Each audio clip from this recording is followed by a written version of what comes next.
हमारा मरना पक्का। हम मर चुके हैं। क्या हम स्वर्ग में हैं? नहीं, नर्क में। माँ की ये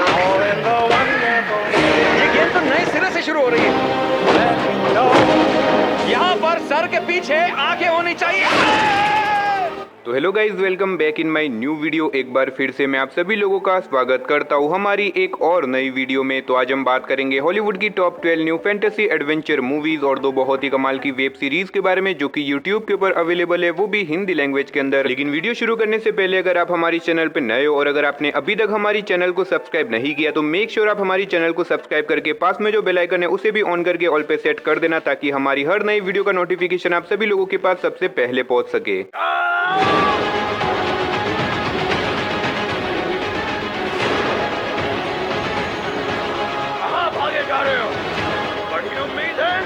तो चलिए बिना देरी के वीडियो की शुरुआत करते हैं हमारी आज की नंबर 12 की मूवी से, जिसका नाम है मून। ये 2009 में रिलीज हुई एक साईफाई मिस्ट्री मूवी है, जिसे IMDb की तरफ से 7.8 आउट ऑफ 10 की रेटिंग मिली हुई है। इस मूवी के अंदर हमें कहानी दिखाई जाती है सैम नाम के एक एस्ट्रोनॉट की, जिसे एक स्पेस मिशन के चलते मून के ऊपर भेजा जाता है, जहाँ पे उसे लगभग 3 सालों तक मून के ऊपर ही रहना होगा। अब सैम के लिए ये 3 साल बहुत ही ज्यादा मुश्किल भरे होते हैं, लेकिन जैसे जैसे करके वो इन 3 सालों को सर्वाइव कर लेता है। लेकिन कहानी में ट्विस्ट तो बताया, जब घर लौटने की बारी आती है उसे पता चलता है कि उसकी कंपनी ने असल में उसे मून के ऊपर मरने के लिए छोड़ दिया है। अब ऐसे में सैम यहाँ पे अकेला कैसे सर्वाइव करेगा और क्या वो अर्थ के ऊपर वापस से लौट पाएगा या फिर नहीं, वही सब कहानी जानने के लिए आपको इस मूवी को देखना पड़ेगा। अब अगर आपने दी मार्शियन मूवी देखी है तो इस मूवी का कॉन्सेप्ट और इसके अंदर दिखाई गई स्टोरी आपको कुछ उसी तरह की देखने को मिलने वाली है। मूवी सच में बहुत ही ज्यादा कमाल की है। मैं आपको पर्सनली रिकमेंड करूंगा कि अगर आपने अभी तक इस मूवी को नहीं देखा तो एक बार इस मूवी को जरूर ट्राई करना। तो नंबर 11 पे जो मूवी आती है उस मूवी का नाम है दी गुड नाइबर। ये 2011 में रिलीज हुई एक हॉरर एक्शन मूवी है, जिसे IMDb की तरफ से 6.1 आउट ऑफ 10 की रेटिंग मिली हुई है। इस मूवी के अंदर हमें कहानी दिखाई जाती है रॉबर्ट नाम के एक रिपोर्टर की, जिसका ट्रांसफर एक छोटे से टाउन के अंदर हो जाता है। और यहाँ पे आने के बाद रॉबर्ट की मुलाकात डेविड नाम के आदमी से होती है, जो कि रॉबर्ट का पड़ोसी है। अब ऐसे में धीरे धीरे करके ये दोनों आपस में अच्छे खासे दोस्त बन जाते हैं। लेकिन कहानी में ट्विस्ट तो बताया, जब एक रात ये दोनों ड्रिंक करके अपनी गाड़ी से एक लड़की को उड़ा देते हैं, जिसकी वजह से उस लड़की की वहीं पे मौत हो जाती है। लेकिन अब ऐसे में ये दोनों नहीं चाहते कि किसी को भी इसके बारे में पता चले, इसीलिए वो इस मर्डर को छुपाने की कोशिश करते हैं। लेकिन कहानी में ट्विस्ट तो बताया, जब एक दिन इनका ये मर्डर सबके सामने आ जाता है तो ऐसे में ये दोनों अपने आप को पुलिस से कैसे बचाते हैं और इससे आगे मूवी की कहानी में क्या कुछ होता है, वही सब कहानी जानने के लिए आपको इस मूवी को देखना पड़ेगा। तो नंबर 10 पे जो मूवी आती है उस मूवी का नाम है स्लैप फेस। ये 2021 में रिलीज हुई एक हॉरर थ्रिलर मूवी है, जिसे IMDb की तरफ से 6.1 आउट ऑफ 10 की रेटिंग मिली हुई है। इस मूवी के अंदर हमें कहानी दिखाई जाती है लूकस नाम के एक लड़के की, जिसकी पेरेंट्स की एक कार एक्सीडेंट में मौत हो जाती है। जिसके बाद लूकस अपने भाई बहन के साथ एक छोटे से टाउन के अंदर रहने के लिए चला जाता है, ताकि वहां पे जाके वो अपनी लाइफ की एक नई शुरुआत कर सके। लेकिन कहानी में ट्विस्ट तो बताया, जब यहाँ पे आने के बाद इन लोगों के साथ बहुत ही अजीब तरह की मिस्टीरियस चीजें होने लग जाती है। और ऐसे में एक बहुत ही खतरनाक आत्मा, जो कि अब लूकस के पीछे पड़ जाती है उसे मारने के लिए। तो ऐसे में लूकस अपने आप को उस आत्मा से कैसे बचाता है और इससे आगे मूवी की कहानी में क्या कुछ होता है, वही सब कहानी जानने के लिए आपको इस मूवी को देखना पड़ेगा। अगर आप कोई हॉरर मूवी देखना चाहते हो तो आप इस मूवी को वन टाइम वॉच के लिए ट्राई कर सकते हो। तो नंबर 9 पे जो मूवी आती है उस मूवी का नाम है इनविजिबल टारगेट। ये 2007 में रिलीज हुई एक एक्शन क्राइम मूवी है, जिसे IMDb की तरफ से 6.7 आउट ऑफ 10 की रेटिंग मिली हुई है। इस मूवी के अंदर हमें कहानी दिखाई जाती है 3 पुलिस ऑफिसर की, जिनकी आपस में बिल्कुल भी नहीं बनती। लेकिन इसी बीच इन तीनों को एक मिशन मिलता है, जहाँ पे इन तीनों को मिलकर एक बहुत बड़े गैंगस्टर को पकड़ना होगा। अब ऐसे में ये तीनों मिलकर टीम अप करके निकल जाते हैं अपने मिशन को पूरा करने के लिए। लेकिन इस बीच ये लोग एक बहुत बड़ी प्रॉब्लम में फंस जाते हैं। अब आखिर ये प्रॉब्लम क्या है और ऐसे में क्या वो लोग उस गैंगस्टर को पकड़ पाएंगे या फिर नहीं, और इस बीच मूवी के अंदर क्या कुछ होता है, वही सब कहानी जानने के लिए आपको इस मूवी को देखना पड़ेगा। अब भले ही ये मूवी थोड़ी सी पुरानी है, लेकिन मूवी के अंदर आपको बहुत ही कमाल के एक्शन सीन भी देखने को मिलने वाले। अगर आप वन टाइम वॉच के लिए कोई एक्शन मूवी देखना चाहते हो तो आप इस मूवी को एक बार ट्राई कर सकते हो। तो नंबर 8 पे जो मूवी आती है उस मूवी का नाम है नाइट राइडर्स। ये 2021 में रिलीज हुई एक साईफाई थ्रिलर मूवी है, जिसे IMDb की तरफ से 5.2 आउट ऑफ 10 की रेटिंग मिली हुई है। इस मूवी के अंदर हमें कहानी दिखाई जाती है हमारे फ्यूचर वर्ल्ड की, जहाँ पे एक बहुत बड़ी वॉर चल रही है, जिसकी वजह से वो लोग छोटे बच्चों को किडनैप करके उन्हें ट्रेन करते हैं, ताकि वो फ्यूचर में एक अच्छे खासे सोल्जर बन सके। अब इसी बीच हमें कहानी दिखाई जाती है सारा नाम के एक सिंगल मदर की, जो कि अपनी बेटी को इन सब लोगों से बचाने की कोशिश करती है। लेकिन कहानी में ट्विस्ट तो बताया, जब एक दिन वो लोग उसकी बेटी को किडनैप करके लेके चले जाते हैं और ऐसे में सारा डिसाइड करती है कि वो कैसे भी करके अपनी बेटी को बचाएगी। अब ऐसे में सारा अपनी बेटी को बचाने के लिए क्या कुछ करती है और इससे आगे मूवी की कहानी में क्या कुछ होता है, वही सब कहानी जानने के लिए आपको इस मूवी को देखना पड़ेगा। तो नंबर 7 पे जो मूवी आती है उस मूवी का नाम है SAS रेड नोटिस। ये 2021 में रिलीज हुई एक एक्शन थ्रिलर मूवी है, जिसे IMDb की तरफ से 5.3 आउट ऑफ 10 की रेटिंग मिली हुई है। इस मूवी के अंदर हमें कहानी दिखाई जाती है कुछ बहुत ही खतरनाक लोगों की, जो कि एक बहुत बड़ी ट्रेन को हाईजैक कर देते हैं। लेकिन ऐसे में इन हाईजैकर्स को इस बात का बिल्कुल भी अंदाजा नहीं था कि इस ट्रेन के अंदर ऑलरेडी एक पुलिस ऑफिसर है, जिसका नाम है टॉम, जो कि अब डिसाइड करता है कि वो कैसे भी करके इन हाईजैकर्स को खत्म करेगा और सारे पैसेंजर की जान बचाएगा। लेकिन कहानी में ट्विस्ट तो बताया जब इन हाईजैकर्स को टॉम के बारे में पता चल जाता है और वो उसकी वाइफ को ही किडनैप कर देते हैं। अब ऐसे में टॉम अपनी वाइफ को बचाने के लिए क्या कुछ करता है और क्या वो इन हाईजैकर्स को खत्म करके ट्रेन को बचा पाएगा या फिर नहीं, और इस बीच मूवी के अंदर क्या कुछ होता है, वही सब कहानी जानने के लिए आपको इस मूवी को देखना पड़ेगा। अब अगर आपको भी मेरी तरह एक्शन मूवी देखना पसंद है तो यार इस मूवी के अंदर आपको बहुत ही कमाल के एक्शन सीन देखने को मिल जाएंगे, तो आप इस मूवी को बिल्कुल भी मिस मत करना। तो नंबर 6 पे जो मूवी आती है उस मूवी का नाम है पावर रेंजर्स। ये 2017 में रिलीज हुई एक एक्शन साईफाई मूवी है जिसे IMDb की तरफ से 5.9 आउट ऑफ 10 की रेटिंग मिली हुई है। इस मूवी के अंदर में कहानी दिखाई जाती है एक फ्रेंड ग्रुप की जिन्हें एक दिन एक शिप के बारे में पता चलता है जहाँ पे वो लोग उस शिप को एक्सप्लोर करने के लिए जाते हैं। लेकिन कहानी में ट्विस्ट तो बताया जब वहाँ पे जाने के बाद इन सभी लोगों के पास अलग अलग तरह की सुपर पावर आ जाती है। अब ऐसे में इन लोगों को पता चलता है कि असल में इन लोगों को ये सारी सुपर पावर दी गई है एक बहुत ही खतरनाक औरत के लिए, क्योंकि वो औरत हमारी दुनिया को तबाह करना चाहती है और इन सभी को मिलकर उस औरत को रोकना होगा। तो ऐसे में ये लोग मिलकर उस औरत को कैसे रोकते हैं और इससे आगे मूवी की कहानी में क्या कुछ होता है, वही सब कहानी जानने के लिए आपको इस मूवी को देखना पड़ेगा। अब यार सच में ये मूवी बहुत ही ज्यादा कमाल की, अगर आपने अभी तक इस मूवी को नहीं देखा तो मेक श्योर आप इस मूवी को एक बार जरूर ट्राई करें। तो नंबर 5 पे जो मूवी आती है उस मूवी का नाम है पर्सी जैक्सन। ये 2010 में रिलीज हुई एक फैंटेसी एडवेंचर मूवी है जिसे IMDb की तरफ से 5.9 आउट ऑफ 10 की रेटिंग मिली हुई है। इस मूवी के अंदर में कहानी दिखाई जाती है पर्सी नाम के एक लड़के की जिसे एक बहुत ही रेयर बीमारी होती है जिसकी वजह से उसे नॉर्मल चीजों को समझने में बहुत ज्यादा दिक्कत होती है। लेकिन कहानी में ट्विस्ट तो बताया जब इसी बीच पर्सी को एक दिन पता चलता है कि असल में वो कोई नॉर्मल इंसान नहीं है बल्कि वो आधा इंसान है और आधा गॉड, जिसकी वजह से वो बहुत ज्यादा पावरफुल है। लेकिन इसी बीच कुछ बहुत ही खतरनाक लोग पर्सी की मदर को किडनैप कर लेते हैं। अब ऐसे में पर्सी निकल जाता है अपनी मदर को ढूंढने के लिए, तो आखिर क्या वो अपनी मदर को ढूंढ के बचा पाएगा या फिर नहीं, और इस बीच मूवी के अंदर पर्सी के साथ क्या कुछ होता है वही सब जानने के लिए आपको इस मूवी को देखना पड़ेगा। अगर आपको भी मेरी तरह फैंटेसी एडवेंचर वाली मूवी देखना पसंद है तो आप इस मूवी को बिल्कुल भी मिस मत करना। तो नंबर 4 पे जो मूवी आती है उस मूवी का नाम है टिक एस थीव्स। ये 2009 में रिलीज हुई एक एक्शन थ्रिलर मूवी है जिसे IMDb की तरफ से 6 आउट ऑफ 10 की रेटिंग मिली हुई है। इस मूवी के अंदर में कहानी दिखाई जाती है रेपली नाम के एक बूढ़े इंसान की जो कि एक शातिर चोर है जो कि अब अपनी लाइफ की एक आखिरी चोरी करना चाहता है ताकि वो अपने बच्चे को सारे कर्जे को लौटा सके। अब ऐसे में वो इस चोरी को अंजाम देने के लिए अपनी एक नई टीम बनाता है ताकि वो इस चोरी को आसानी से पूरा कर सके। लेकिन इस चोरी को करना इतना भी आसान नहीं था क्योंकि वो एक बहुत बड़े लॉकर को चोरी करने वाले थे जिसके अंदर मिलियंस ऑफ डॉलर है जिसे चोरी करना लगभग इम्पॉसिबल है। अब ऐसे में ये सारे लोग मिलकर इतनी बड़ी चोरी को कैसे अंजाम देते हैं और आगे मूवी में क्या कुछ होता है वो सब जानने के लिए आपको इस मूवी को देखना पड़ेगा। अगर आपको बैंक रॉबरी वाली मूवीज देखना पसंद है देन डेफिनेटली आप इस मूवी को जरूर ट्राई करना। तो नंबर 3 पे जो मूवी आती है उस मूवी का नाम है अलादीन। ये 2019 में रिलीज हुई एक फैंटेसी एडवेंचर मूवी है जिसे IMDb की तरफ से 6.9 आउट ऑफ 10 की रेटिंग मिली हुई है। अब मुझे पता है आप में से 90% लोगों ने ऑलरेडी इस मूवी को देख रखा होगा और जिन्होंने भी इस मूवी को नहीं देखा उन्हें भी ऑलरेडी अलादीन की स्टोरी के बारे में तो पता ही होगा, इसीलिए यहाँ पे मैं आपको मूवी की स्टोरी के बारे में बता के आपका बिल्कुल भी टाइम वेस्ट नहीं करने वाला। अब भले ही आपको अलादीन मूवी की स्टोरी के बारे में पता हो लेकिन फिर भी आप इस मूवी को एक बार जरूर ट्राई करना क्योंकि इस मूवी के अंदर आपको बहुत ही कमाल की VFX और विजुअल इफेक्ट्स देखने को मिल जाएंगे। तो वीडियो में आगे बढ़ने से पहले मैं आप सभी लोगों से एक छोटी सी रिक्वेस्ट करना चाहूंगा कि अगर आपको भी YouTube के ऊपर हॉलीवुड मूवीज देखना पसंद है तो मेक श्योर आप हमारे सेकंड चैनल को जाके जरूर सब्सक्राइब करना जिसका लिंक आपको वीडियो के डिस्क्रिप्शन बॉक्स में देखने को मिल जाएगा। तो नंबर 2 पे आपको कोई मूवी नहीं बल्कि एक बहुत ही कमाल की वेब सीरीज देखने को मिलने वाली है जिसका नाम है स्वीट होम। ये 2020 में रिलीज हुई एक एक्शन ड्रामा सीरीज है जिसे IMDb की तरफ से 7.3 आउट ऑफ 10 की रेटिंग मिली हुई है। अभी सीरीज के अंदर हमें कहानी दिखाई जाती है हमारे अर्थ की जहाँ पे एक बहुत ही खतरनाक वायरस फैल जाता है जिसकी वजह से 90% लोग एक बहुत ही खतरनाक मॉन्स्टर में कन्वर्ट हो जाते हैं। अब इसी बीच हमें कहानी दिखाई जाती है एक छोटी सी बिल्डिंग की जहाँ पे कुछ लोग फंसे हुए जो कि अपने आप को इन मॉन्स्टर से बचाने की कोशिश करते हैं। तो ऐसे में ये लोग अपने आप को इन मॉन्स्टर से कैसे बचाएंगे और आखिर वो सारे लोग मॉन्स्टर में कैसे कन्वर्ट हुए वही सब कहानी जानने के लिए आपको इस सीरीज को देखना पड़ेगा। तो फाइनली नंबर 1 पे भी आपको कोई मूवी नहीं बल्कि एक बहुत ही कमाल की वेब सीरीज देखने को मिलने वाली है जिसका नाम है अवतार द लास्ट एम्बर। ये 2024 में रिलीज हुई एक फैंटेसी एडवेंचर सीरीज है जिसे IMDb की तरफ से 7.3 आउट ऑफ 10 की रेटिंग मिली हुई है। अभी सीरीज के पहले 5 एपिसोड मैंने आपको पिछली वाली वीडियो में प्रोवाइड करवाए थे, तो जिन्होंने भी इसके पहले 5 एपिसोड देख लिया अब इसके बाकी के एपिसोड भी हिंदी लैंग्वेज में देख सकते हो। तो चलिए उसी के साथ हमारी आज की वीडियो को इधर ही खत्म करते मिलते और किसी नई वीडियो के साथ, तब तक के लिए आप इन सारी मूवीज को देख के एंजॉय करो।